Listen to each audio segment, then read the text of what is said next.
കത്തോലിക്ക വിശ്വാസം എന്ന പ്രഭാഷണ പരമ്പരയിലെ 17ാമത്തെ വീഡിയോ ആണ് ഇത്.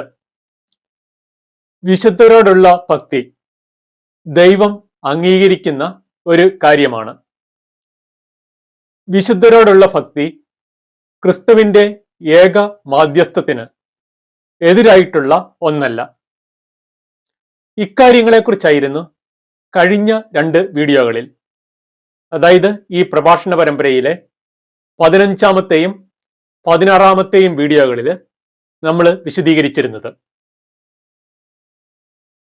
വിശുദ്ധരോടുള്ള ഭക്തിയെ ന്യായീകരിക്കുന്നതിന് പിന്നിലുള്ള ഏതാനും ചില കാരണങ്ങളെക്കുറിച്ചും കൂടിയാണ് ഇന്നത്തെ ഈ വീഡിയോയിൽ നമ്മൾ പങ്കുവയ്ക്കുവാൻ പോകുന്നത്. കത്തോലിക്ക സഭ ഓരോ കാലങ്ങളിൽ ഓരോ വ്യക്തികളെ വിശുദ്ധൻ അല്ലെങ്കിൽ വിശുദ്ധ ആയി പ്രഖ്യാപിക്കാറുണ്ട്. ഈ വിശുദ്ധരായി പ്രഖ്യാപിക്കപ്പെടുന്ന വ്യക്തികൾ ഉന്നതമായ ഒരു ക്രൈസ്തവ ജീവിതം, ആത്മീയ ജീവിതം നയിച്ചിരുന്നവരായിരുന്നു. ക്രിസ്തുവിനെ വളരെ ആഴത്തിൽ അടുത്ത് അനുഗമിച്ചിട്ടുള്ളവരാണ് ഇവർ. ദൈവവചനത്തിന് അങ്ങേയറ്റം നിരക്കുന്ന രീതിയിലുള്ള ഒരു ജീവിതമാണ് ഇവര് നയിച്ചിരുന്നത്. ഇവരുടെ സമകാലീനരായ ആളുകൾക്ക് ഇക്കാര്യം ബോധ്യപ്പെട്ടിട്ടുള്ളതുമാണ്. സാധാരണഗതിയിൽ ഒരു വ്യക്തി മരിച്ച് കുറെ കൊല്ലങ്ങൾ കഴിയുമ്പോഴാണ് അയാളെ വിശുദ്ധൻ അല്ലെങ്കിൽ വിശുദ്ധ എന്നൊക്കെ പ്രഖ്യാപിക്കാറുള്ളത്. ഈ കാലയളവിനുള്ളിൽ ഇയാളുടെ മാധ്യസ്ഥതയിൽ 2 അത്ഭുത രോഗശാന്തികളെങ്കിലും നടന്നിരിക്കണം. ഈ രോഗശാന്തികൾ തികച്ചും അത്ഭുതകരമായവയാണ് എന്ന് വിദഗ്ധമായ ഒരു മെഡിക്കൽ സംഘം പരിശോധിച്ച് സാക്ഷ്യപ്പെടുത്തുകയും ചെയ്യേണ്ടിയിരിക്കുന്നു. കത്തോലിക്ക സഭയുടെ കഴിഞ്ഞ 2000 വർഷത്തെ ചരിത്രം പരിശോധിക്കുകയാണെങ്കിൽ ഈ വിശുദ്ധരുടെ മാധ്യസ്ഥതയിൽ ലക്ഷക്കണക്കിന് അത്ഭുതങ്ങൾ നടന്നിട്ടുള്ളതായി നമുക്ക് കാണാൻ സാധിക്കും. ഇവയിൽ ഭൂരിഭാഗവും അത്ഭുത രോഗശാന്തികളാണ്. സത്യത്തോട് തുറന്ന മനോഭാവം പുലർത്തുന്ന ഒരു വ്യക്തിക്ക് ഇക്കാര്യം ഒരിക്കലും നിഷേധിക്കുവാനായിട്ട് സാധിക്കത്തില്ല. എന്നാൽ സഭാ വിരോധികളായ ചിലർ പറഞ്ഞേക്കാം, വിശുദ്ധരുടെ മാധ്യസ്ഥതയിൽ നടന്നു എന്ന് അവകാശപ്പെടുന്ന ഈ അത്ഭുതങ്ങൾ അല്ലെങ്കിൽ ഈ അത്ഭുത രോഗശാന്തികൾ പിശാചിന്റെ വഞ്ചനയാണ് എന്ന്. അതായത് ഈ അത്ഭുതങ്ങളുടെ ഉറവിടം സാത്താൻ ആണ് എന്ന്. എന്നാൽ നമ്മൾ ഒരു കാര്യം മനസ്സിലാക്കണം, വിശുദ്ധരോടുള്ള പക്വമായ ഭക്തി എപ്പോഴും വിശ്വാസികളെ നയിക്കുന്നത് ക്രിസ്തുവുമായി ആഴമേറിയ ഒരു ബന്ധത്തിലേക്കാണ്.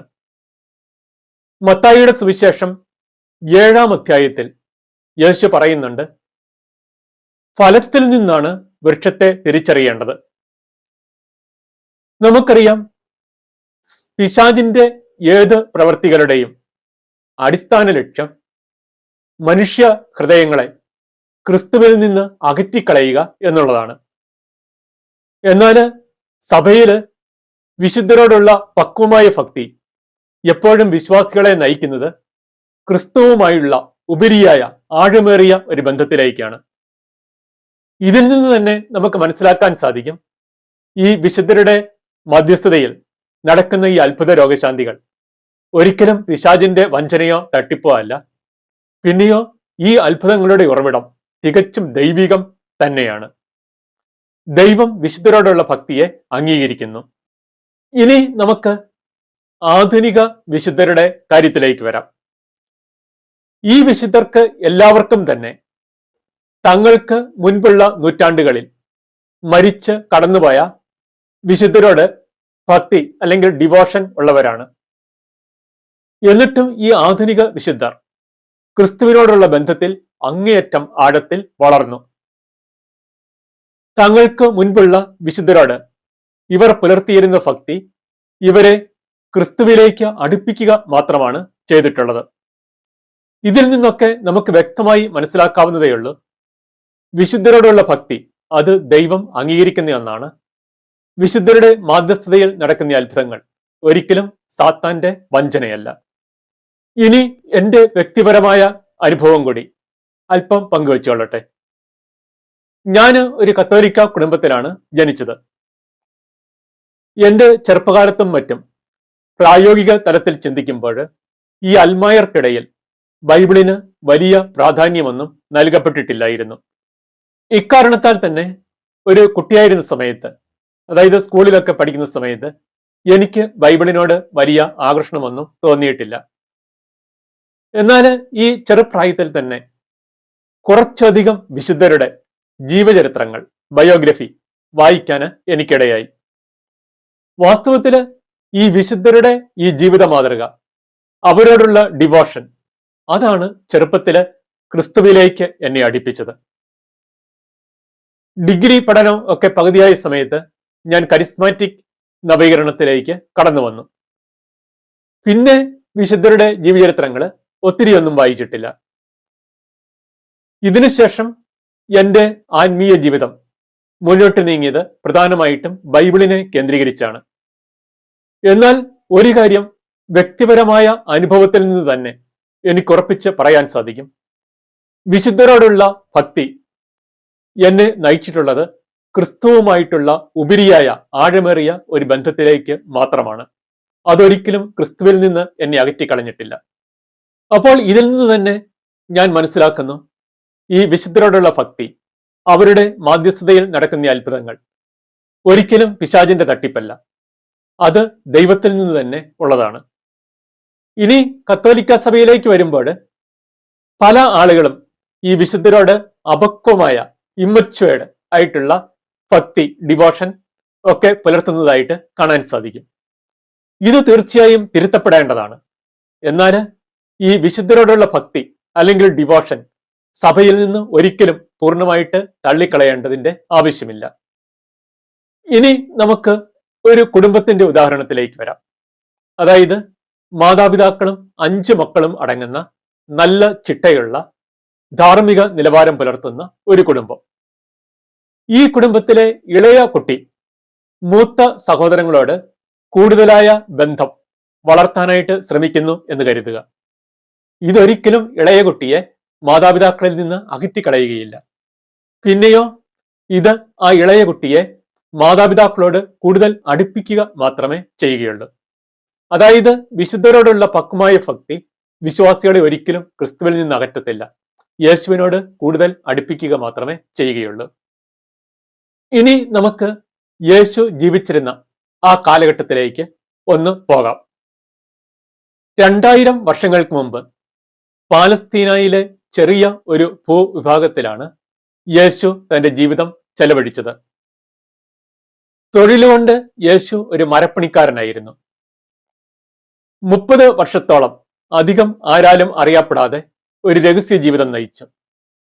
പിന്നെ 3 വർഷക്കാലത്തെ പരസ്യ ജീവിതം. ഈ വേളയിൽ യേശു അത്ഭുതങ്ങൾ പ്രവർത്തിച്ചു, രോഗശാന്തികൾ നൽകി, അതുപോലെ ദൈവരാജ്യത്തിന്റെ സുവിശേഷം ജനങ്ങളോട് പ്രസംഗിക്കുകയും ചെയ്തു. 3 വർഷത്തെ പരസ്യ ജീവിതത്തിന് ശേഷം യേശു കുരിശുമരണം ഏറ്റുവാങ്ങി മരിച്ചു. പിന്നെ 3 ദിവസം കഴിഞ്ഞപ്പോൾ ഉത്ഥാനം ചെയ്തു. യേശുവിന്റെ കാലത്ത് ശാസ്ത്രം വലിയ പുരോഗതിയൊന്നും ആർജിച്ചിട്ടില്ലായിരുന്നു. ഇങ്ങനെയൊക്കെയാണ് യേശുവിന്റെ ആ ജീവിത പശ്ചാത്തലം. ക്രിസ്ത്യാനികളായ നാം ഓരോരുത്തരും യേശുവിനെ ആഴത്തിൽ അനുഗമിക്കേണ്ടവരാണ്. എന്നാൽ യേശുവിൻ്റെതിൽ നിന്നും വളരെ വ്യത്യസ്തമായ ഒരു ജീവിത പശ്ചാത്തലമാണ് ഇന്ന് നമുക്കുള്ളത്. ശാസ്ത്രം ഇന്ന് ഏറെ പുരോഗതി കൈവരിച്ചിരിക്കുന്നു. യേശു ഒരു ഏകസ്ഥനായിരുന്നു. എന്നാൽ നമ്മിൽ ഭൂരിഭാഗം പേരും വിവാഹിതരാണ്. ഒരപ്പനോ അമ്മയോ ഭർത്താവോ ഭാര്യയോ ഒക്കെയാണ്. അതുപോലെ ഇന്നത്തെ ക്രൈസ്തവരുടെ ഇടയിൽ കുട്ടികളുണ്ട്, യുവജനങ്ങളുണ്ട്, മധ്യവയസ്കരുണ്ട്, വൃദ്ധരുണ്ട്. ഇനി തൊഴിലിന്റെ കാര്യം പരിഗണിച്ചാൽ യേശു ഒരു മരപ്പണിക്കാരനായിരുന്നു. എന്നാൽ ഇന്ന് ഭൂരിഭാഗം വരുന്ന ക്രിസ്ത്യാനികളും വ്യത്യസ്തമായ മറ്റ് പല തരം തൊഴിലുകളിലാണ് ഏർപ്പെട്ടിരിക്കുന്നത്. ഇങ്ങനെ യേശുവിൻ്റെതിൽ നിന്നും വളരെ വ്യത്യസ്തമായ ഒരു സാംസ്കാരിക സാമൂഹിക പശ്ചാത്തലത്തിൽ യേശുവിനെ അനുഗമിക്കേണ്ടവരാണ് ഇന്നത്തെ ക്രിസ്ത്യാനികൾ. ഇന്ന് ഒരാൾ യേശുവിനെ തന്റെ ജീവിതത്തിന്റെ രക്ഷകനും നാഥനും കർത്താവുമായി ബോധപൂർവം സ്വീകരിക്കുന്നു എന്ന് കരുതുക. യേശുവിനായി തന്റെ ജീവിതം ആഴത്തിൽ സമർപ്പിക്കുന്നു. തീർച്ചയായിട്ടും ഇങ്ങനെയുള്ള വ്യക്തികളെക്കുറിച്ച് പരിശുദ്ധാത്മാവ് ഒരു പദ്ധതി തയ്യാറാക്കും. ദൈവരാജ്യത്തിന്റെ ഒരു ശുശ്രൂഷ കർത്താവ് അവരെ ഫലമേൽപ്പിക്കും. യേശു പ്രധാനമായിട്ടും ഒരു സുവിശേഷ പ്രഘോഷണത്തിന്റെ ശുശ്രൂഷയാണ് ചെയ്തത്. എന്നാൽ ഇന്ന് ക്രൈസ്തവരിൽ പലരെയും ദൈവം ഏൽപ്പിക്കുന്ന ശുശ്രൂഷ യേശുവിൻ്റെതിൽ നിന്ന് കുറച്ചൊക്കെ വിഭിന്നമായിരിക്കും. ചിലരെ ദൈവം വിളിച്ചിരിക്കുന്നത് ദൈവശാസ്ത്രത്തിന്റെ മേഖലയിൽ ശുശ്രൂഷ ചെയ്യാനാണ്. മറ്റു ചിലരെ വിളിച്ചിരിക്കുന്നത് രോഗികളുടെ ഇടയിൽ, അതുപോലെ അനാഥരുടെയും പാവപ്പെട്ടവരുടെയും ഇടയിൽ ശുശ്രൂഷ ചെയ്യാനാണ്. വേറെ ചിലരെ വിളിച്ചിരിക്കുന്നതാകട്ടെ കുട്ടികളുടെയും യുവജനങ്ങളുടെയും ഇടയിൽ ശുശ്രൂഷ ചെയ്യുവാനാണ്. ഇങ്ങനെ യേശുവിൻ്റെതിൽ നിന്നും കുറെ വിഭിന്നമായ ശുശ്രൂഷാ മേഖലകളിൽ ക്രിസ്തുവിനെ അനുകരിക്കേണ്ടവരാണ് ഇന്നത്തെ ക്രിസ്ത്യാനികളായ നമ്മൾ. ചുരുക്കി പറഞ്ഞാല് യേശുവിൻ്റെതിൽ നിന്നും വ്യത്യസ്തമായ ഒരു സാംസ്കാരിക, സാമൂഹിക, ശുശ്രൂഷാ പശ്ചാത്തലങ്ങളിൽ നിന്നുകൊണ്ട് ക്രിസ്തുവിനെ അനുകരിക്കേണ്ടവരാണ് നമ്മൾ. ഇന്നത്തെ നമ്മുടെ ക്രൈസ്തവ ലോകം പരിഗണിച്ചാൽ ആത്മീയതയോട് വളരെ ആഴത്തിൽ ആഭിമുഖ്യം ഉള്ള വിശ്വാസികളുണ്ട്. അതായത് വലിയ ദൈവാന്വേഷണ ത്വര ഉള്ളവർ. ഇങ്ങനെയുള്ളവർക്ക് തങ്ങളുടെ ജീവിതത്തെക്കുറിച്ചുള്ള ദൈവഹിതം പരിശുദ്ധാത്മാവിൽ നിന്ന് തന്നെ നേരിട്ട് മനസ്സിലാക്കുവാനായിട്ട് സാധിക്കും. ബൈബിൾ വായിച്ച് സ്വയം ആത്മീയ പാഠങ്ങൾ ഉൾക്കൊള്ളാനും സാധിക്കും. എന്നാൽ സഭയിലെ ബഹുഭൂരിപക്ഷം വരുന്ന വിശ്വാസികൾ ഇങ്ങനെയുള്ളവരല്ല. അവർക്ക് വലിയ തീഷ്ണതയൊന്നും കാണത്തില്ല. ഇവരെ സംബന്ധിച്ച് പരിശുദ്ധാത്മാവിൽ നിന്ന് നേരിട്ട് ദൈവഹിതം മനസ്സിലാക്കുക എന്നത് കൂടുതൽ ബുദ്ധിമുട്ടുള്ള കാര്യമാണ്. അതുപോലെ ബൈബിളിൽ നിന്ന് ആത്മീയ പാഠങ്ങൾ നേരിട്ട് പഠിക്കുക എന്നത്. എന്നാൽ ഇവരുടേതിന് സമാനമായ ജീവിത പശ്ചാത്തലങ്ങളിൽ ജീവിച്ച് മരിച്ച് കടന്നുപോയിട്ടുള്ള വിശുദ്ധരുണ്ട്.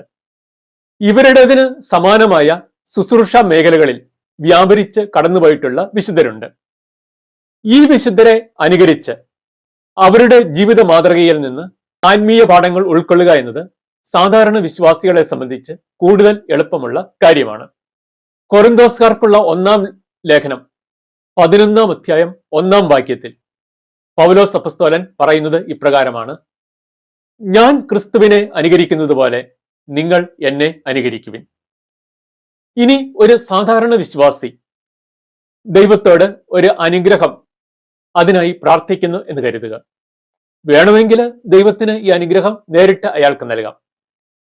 അതല്ലെങ്കിൽ ഈ അനുഗ്രഹം ലഭിക്കുന്നതിന് വേണ്ടി ഒരു പ്രത്യേക വിശുദ്ധന്റെ അല്ലെങ്കിൽ വിശുദ്ധയുടെ മാധ്യസ്ഥം പ്രാർത്ഥിക്കുവാൻ പരിശുദ്ധാത്മാവ് ഇയാളെ പ്രേരിപ്പിച്ചു എന്നിരിക്കും. ഈ വിശുദ്ധൻ അല്ലെങ്കിൽ വിശുദ്ധയാകട്ടെ ഇയാളുടേതിന് സമാനമായ ഒരു ജീവിത പശ്ചാത്തലത്തിൽ ജീവിച്ച് കടന്നുപോയിട്ടുള്ള ആളുമാകാം. അപ്പോൾ ഈ അനുഗ്രഹം ഈ വിശുദ്ധന്റെ അല്ലെങ്കിൽ വിശുദ്ധയുടെ മധ്യസ്ഥതയിലൂടെ ലഭിച്ചു കഴിയുമ്പോൾ ഈ വിശ്വാസിക്ക് ഈ വിശുദ്ധനുമായി ഒരു ഹൃദയത്തിൽ കൂടുതലായ ഒരു ആത്മബന്ധം ഉണ്ടാകുന്നു. അത് ആ വിശുദ്ധന്റെ ജീവിത മാതൃക അനുകരിക്കാനുള്ള ഒരു പ്രേരക ശക്തിയായി മാറുകയും ചെയ്യും. അപ്പോൾ ഈ ഒരു ലക്ഷ്യത്തെ മുൻനിർത്തിയും സഭയില് ദൈവം വിശുദ്ധരോടുള്ള ഭക്തി അനുവദിച്ചിരിക്കുന്നു. ഇനി ബൈബിൾ പുതിയ നിയമത്തിലേക്ക് കടന്നു വരുമ്പോൾ വിശുദ്ധരോടുള്ള ഭക്തിയെക്കുറിച്ച് കാര്യമായ വചനങ്ങളൊന്നും നമുക്ക് കണ്ടെത്താൻ സാധിക്കത്തില്ല. ഇതിന് പിന്നിലുള്ള കാരണത്തെക്കുറിച്ചാണ് ഈ ടോക്കിന്റെ ഇനിയുള്ള ഭാഗത്ത് ഞാൻ വിശദീകരിക്കുവാൻ പോകുന്നത്. യേശു 3 വർഷക്കാലം യഹൂദരുടെ ഇടയിൽ പരസ്യ ജീവിതം നയിച്ചു. എന്നാൽ ഇക്കാലത്ത് യേശുവിനെ ആഴത്തിൽ മനസ്സിലാക്കുവാൻ ഭൂരിഭാഗം വരുന്ന യഹൂദർക്കും സാധിച്ചിരുന്നില്ല. അവര് 3 വർഷം കഴിഞ്ഞപ്പോൾ യേശുവിനെ കുരിശിൽ തറച്ച് വധിക്കുകയാണ് ചെയ്തത്. എന്നാൽ മരണശേഷം 3 ദിവസം കഴിഞ്ഞപ്പോൾ യേശു ഉയർത്തെണീറ്റു. ഇതോടെ നിരവധി യഹൂദരും തുടർന്ന് വിജാതീയരും യേശുവിലുള്ള വിശ്വാസത്തിലേക്ക് കടന്നു വന്നു. യേശു ദൈവപുത്രനാണ് എന്നുള്ള കാര്യം അവർക്ക് പൂർണ്ണമായും ബോധ്യപ്പെട്ടു. എന്നാൽ ഈ ക്രിസ്തു ആരാണ് എന്നുള്ള ആ വസ്തുത ആഴത്തിൽ സഭ മനസ്സിലാക്കിയത് വീണ്ടും പതിറ്റാണ്ടുകൾ കഴിഞ്ഞാണ്. പുതിയ നിയമത്തിലെ ലേഖനങ്ങളിലേക്ക് വരുമ്പോൾ ക്രിസ്തു ആരാണ് എന്നതിനെക്കുറിച്ച് ആഴമേറിയ വ്യാഖ്യാനങ്ങൾ നമുക്ക് കണ്ടെത്താനായിട്ട് സാധിക്കും. എന്നാൽ പ്രായോഗിക തലത്തിൽ ചിന്തിക്കുമ്പോൾ ഈ ക്രിസ്തു ആരാണ് എന്നുള്ള ആ വസ്തുത ആദിമ സഭ മനസ്സിലാക്കുന്നത് ക്രിസ്തുവിന്റെ മരണോത്ഥാനങ്ങൾക്ക് ശേഷം വീണ്ടും പതിറ്റാണ്ടുകൾ കഴിഞ്ഞാണ്. വിശുദ്ധരോടുള്ള ഭക്തി ദൈവം സഭയിൽ അനുവദിക്കുന്നതിന് പിന്നിലുള്ള പ്രധാനപ്പെട്ട കാരണം ആ ഭക്തിയിലൂടെ വിശ്വാസികൾ ക്രിസ്തുവുമായുള്ള ബന്ധത്തിലേക്ക് വളരണം എന്നുള്ളതാണ്. അപ്പോൾ ക്രിസ്തു ആരാണെന്നുള്ള വസ്തുത അത് സഭയില് അതിനെക്കുറിച്ചുള്ള അറിവ് സുസ്ഥാപിതമാകുന്നതിന് മുമ്പ് വിശുദ്ധരോടുള്ള ഡിവോഷൻ കാര്യമായിട്ട് സഭയിൽ അനുവദിക്കുവാനായിട്ട് ദൈവത്തിന് സാധിക്കത്തില്ല. ആദിമ സഭയുടെ സാമൂഹിക ആത്മീയ ജീവിത പശ്ചാത്തലത്തെക്കുറിച്ച് ഏറ്റവും നല്ല രീതിയിൽ നമ്മുടെ മുൻപിൽ പ്രതിപാദിക്കുന്ന പുസ്തകമാണ് ബൈബിൾ പുതിയ നിയമത്തിലെ അപ്പസ്തോല പ്രവർത്തനങ്ങൾ. ഈ അപ്പസ്തോല പ്രവർത്തനങ്ങളുടെ പുസ്തകത്തിൽ അപ്പസ്തോലന്മാരുടെയും അതുപോലെ ആദിമ ക്രൈസ്തവരുടെയും നിരവധി പ്രാർത്ഥനകൾ നൽകിയിരിക്കുന്നതായിട്ട് നമുക്ക് കാണാൻ സാധിക്കും. ആ വചനഭാഗങ്ങൾ ഞാൻ ഇവിടെ ലിസ്റ്റ് ചെയ്തിരിക്കുന്നു. നിങ്ങൾ ഒന്ന് ശ്രദ്ധിക്കുക. ഈ പ്രാർത്ഥനകൾ പരിശോധിച്ചു കഴിഞ്ഞാൽ നിങ്ങൾക്ക് ഒരു കാര്യം മനസ്സിലാകും. ഈ പ്രാർത്ഥനകളെല്ലാം ദൈവത്തെ വിളിച്ചുകൊണ്ടുള്ളതാണ്. യേശുവിനെ വിളിച്ചുകൊണ്ടുള്ള പ്രാർത്ഥന നമുക്ക് ഈ ലിസ്റ്റിൽ കാണാനായിട്ട് സാധിക്കത്തില്ല. യഹൂദ മതത്തിൽ അരങ്ങേറിയ ഒരു നവീകരണം എന്ന നിലയിലാണ് ക്രിസ്തുമതം ലോകത്ത് രംഗപ്രവേശനം ചെയ്തത്. യഹൂദ മതത്തിന്റെ ഒരു തുടർച്ചയാണ് ക്രിസ്തുമതം എന്ന് വേണമെങ്കിൽ പറയാം. അപ്പോൾ ആദിമ ക്രൈസ്തവരിൽ ഭൂരിഭാഗം പേരും യഹൂദരായിരുന്നു. ആദിമ സഭയുടെ ആത്മീയ നേതൃത്വം പ്രധാനമായിട്ടും യഹൂദ ക്രൈസ്തവരുടെ കൈകളിലായിരുന്നു. യേശുവിന്റെ മരണോത്ഥാനങ്ങൾക്ക് മുമ്പ് യഹൂദർ പ്രാർത്ഥിച്ചിരുന്നത് പ്രധാനമായിട്ടും ദൈവത്തെ, യഹോവയെ വിളിച്ചാണ്. അപ്പോൾ യേശുവിന്റെ മരണോത്ഥാനങ്ങൾക്ക് ശേഷവും ഈ യഹൂദ ക്രൈസ്തവര് സഭയില് ഈ രീതി തന്നെയാണ് പിന്തുടർന്നിട്ടുള്ളത് എന്ന് നമുക്ക് കാണാനായിട്ട് സാധിക്കും. എന്നാൽ യേശുവിന്റെ നാമം വിളിച്ചുകൊണ്ടുള്ള പ്രാർത്ഥന ബൈബിൾ പുതിയ നിയമത്തിൽ തികച്ചും അന്യമാണ് എന്ന് പറയുവാൻ നമുക്ക് സാധിക്കത്തില്ല. ആദ്യത്തെ ക്രൈസ്തവ രക്തസാക്ഷിയായ സ്തേഫാനോസ് മരിക്കുന്നതിന് മുൻപ് നടത്തുന്ന പ്രാർത്ഥന അപ്പസ്തോല പ്രവർത്തനങ്ങൾ 7-ാം അധ്യായത്തിൽ നൽകിയിരിക്കുന്നത് ശ്രദ്ധിക്കുക. കർത്താവായ യേശുവെ, എന്റെ ആത്മാവിനെ കൈക്കൊള്ളണമേ. യേശുവിന്റെ നാമം വിളിച്ചാണ് ഇന്ന് ക്രൈസ്തവര് പ്രാർത്ഥിക്കുന്നതിൽ ഭൂരിഭാഗവും. യേശുവിന്റെ നാമം വിളിച്ചുകൊണ്ടുള്ള പ്രാർത്ഥന ബൈബിളിന് എതിരാണെന്ന് പറയാനായിട്ട് പറ്റത്തില്ല. കാരണം യേശു ദൈവമാണ് എന്നുള്ള വസ്തുത ബൈബിളിൽ നിന്ന് വളരെ വ്യക്തമായിട്ട് നമുക്ക് തെളിയിക്കാൻ സാധിക്കും. അതുകൊണ്ട് ഇന്ന് നമ്മൾ യേശുവിന്റെ നാമം വിളിച്ച് നടത്തുന്ന പ്രാർത്ഥന തികച്ചും ബൈബിൾ അധിഷ്ഠിതം തന്നെയാണ്. ചുരുക്കി പറഞ്ഞു കഴിഞ്ഞാല് ഈ ക്രിസ്തുവിനോടുള്ള ഡിവോഷൻ, യേശുവിനോടുള്ള ആ ഭക്തി അത് സഭയിൽ സുസ്ഥാപിതമാകുവാൻ യേശുവിന്റെ മരണോത്ഥാനങ്ങൾക്ക് ശേഷം ഏതാനും പതിറ്റാണ്ടുകൾ കടന്നു പോകേണ്ടി വന്നു. അപ്പോൾ ഈ സമയത്ത് തന്നെ ബൈബിൾ പുതിയ നിയമം എഴുതപ്പെട്ട് കഴിഞ്ഞിരുന്നു. വിശുദ്ധരോടുള്ള ഭക്തി ദൈവം സഭയിൽ അനുവദിക്കുന്നതിന് പിന്നിലുള്ള കാരണം ആ ഭക്തിയിലൂടെ യേശുവിലേക്ക് വിശ്വാസികൾ അടുക്കുക എന്നുള്ളതാണ്. അപ്പോൾ യേശുവിനോടുള്ള ആ ഡിവോഷൻ, ഭക്തി അത് സുസ്ഥാപിതമാകുന്നതിന് മുമ്പ് വിശുദ്ധരോടുള്ള ഭക്തി സഭയിൽ അനുവദിക്കുവാൻ ദൈവത്തിനാകില്ല. യേശുവിനോടുള്ള ആ ഡിവോഷൻ, ഭക്തി അത് വ്യക്തമായി സ്ഥാപിക്കപ്പെടുന്നതിന് മുമ്പ് തന്നെ ബൈബിൾ പുതിയ നിയമം എഴുതപ്പെടുകയും ചെയ്തു. ഇക്കാരണത്താലാണ് ഈ വിശുദ്ധരോടുള്ള ഭക്തിയെക്കുറിച്ച് കാര്യമായ പരാമർശങ്ങൾ ബൈബിൾ പുതിയ നിയമത്തിൽ നമുക്ക് കണ്ടെത്തുവാൻ സാധിക്കാത്തത്. ഇനി ഇന്നത്തെ കാലഘട്ടം നമ്മൾ പരിഗണിച്ചാലും ഒരാള് മരിച്ച് ഏതാനും കൊല്ലങ്ങൾ ഒക്കെ കഴിയുമ്പോഴാണ് അയാളെ വിശുദ്ധൻ അല്ലെങ്കിൽ വിശുദ്ധയൊക്കെയായി പ്രഖ്യാപിക്കാറുള്ളത്. ഇനി ആദിമ സഭയുടെ കാര്യം പരിഗണിച്ചാൽ 1-ാം തലമുറയിലെ വിശുദ്ധർ, ഫസ്റ്റ് ജനറേഷൻ സെയിൻസ് എന്ന് പറയുന്നത് അപ്പസ്തോലന്മാരും അവരോട് അടുത്ത ചില ആളുകളുമാണ്. അപ്പോൾ ഇവർ മരിച്ച് ഏതാനും കൊല്ലങ്ങളൊക്കെ കഴിയുമ്പോഴേ ആദ്യത്തെ വിശുദ്ധർ ആരാണ് എന്നുള്ള വസ്തുത അത് സഭയില് വ്യക്തമായി മനസ്സിലാക്കപ്പെടുകയുള്ളൂ. എന്നാൽ അതിനു മുൻപ് തന്നെ ബൈബിൾ പുതിയ നിയമം എഴുതപ്പെട്ട് കഴിഞ്ഞിരുന്നു. ഇതും വിശുദ്ധരോടുള്ള ഭക്തിയെക്കുറിച്ച് കാര്യമായ പരാമർശങ്ങൾ ബൈബിൾ പുതിയ നിയമത്തിൽ കാണപ്പെടാത്തതിന് പിന്നിലുള്ള ഒരു പ്രധാന കാരണമാണ്.